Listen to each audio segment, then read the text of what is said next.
আলাইকুম সবাইকে আন্তরিক শুভেচ্ছা ও অভিনন্দন। শীত যেহেতু শুরু হয়ে গেছে, আমরা সবাই শীতের পোশাক নিয়ে কাজ করা শুরু করে দিয়েছি। যেসব পোশাকগুলো নিয়ে আমরা কাজ করতেছি তার মধ্যে সবচেয়ে বড় ট্রেন্ড এখন যেটা চলছে সেটা হচ্ছে কি শাল। আমরা বিভিন্ন প্রকার শাল ব্যবহার করতেছি এবং শালের মধ্যে অনেকে আপনার ব্লক করার জন্য চেষ্টা করতেছি বা অনেকে ব্লক করতেছি।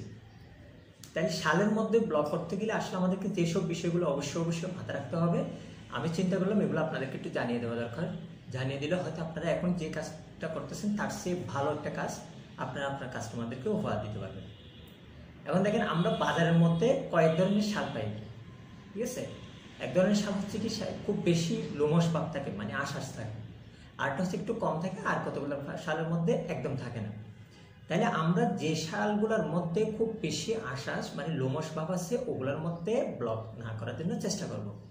কারণ কেন, এগুলোর মধ্যে যদি আমরা ব্লক করি তাহলে আমার ব্লকের ছাপটা ভালো আসবে না, ঠিক আছে।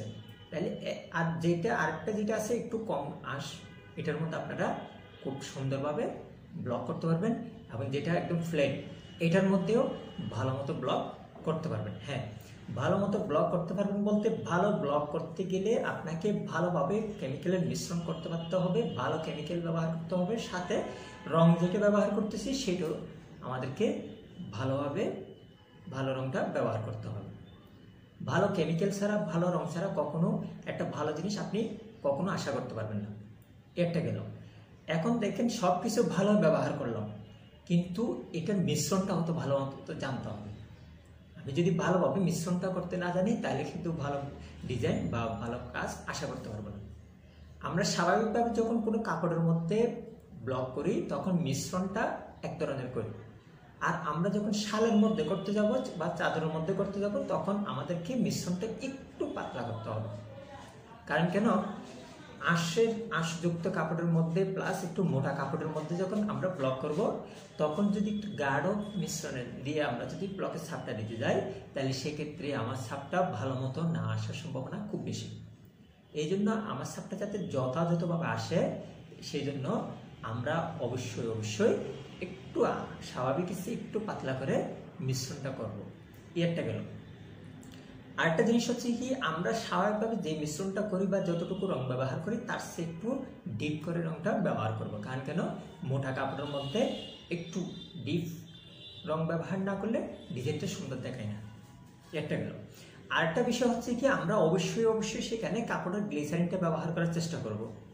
না হয় চকচকে ভাবটা আসবে না। মোটা কাপড়ের মধ্যে ব্লক করলে একটু শাইনিং ভাবটা খুবই কম আসে। সেজন্য আমরা কি করব, অবশ্যই সেখানে কাপড়ের গ্লিসারিনটা ব্যবহার করার চেষ্টা করব। কাপড়ের গ্লিসারিন কিভাবে ব্যবহার করব বা ব্লকের মিশ্রণ কিভাবে তৈরি করব, রং কোনটা ব্যবহার করব, ঠিক আছে, কীভাবে ব্লক করবো, এগুলো নিয়ে আমার আগের ভিডিও করা আছে। আপনাদের যদি কোনো সমস্যা হয় এই ভিডিওগুলো দেখে নিলে আপনারা সমাধানটা পেয়ে যাবেন। যেই সব বিষয়গুলো বলছি এগুলো মেনে যদি আপনারা যদি চাদরের মধ্যে বা শালের মধ্যে যদি কাজ করেন, ব্লক করেন, তাহলে অবশ্যই একটা ভালো কাজ পাবেন। আশা করি সবাই বুঝতে পারছেন। আমার ভিডিওটা যদি ভালো লেগে থাকে অবশ্যই চ্যানেলটা সাবস্ক্রাইব করে রাখবেন। যদি কোনো সমস্যা থাকে ওই যে ডেসক্রিপশন বক্সে আমাদের পেজ লিঙ্ক দেওয়া থাকবে, ওখানে সরাসরি যোগাযোগ করবেন, আমরা আপনাদের সমাধান দেওয়ার চেষ্টা করব। আল্লাহ হাফেজ, আসসালামু আলাইকুম।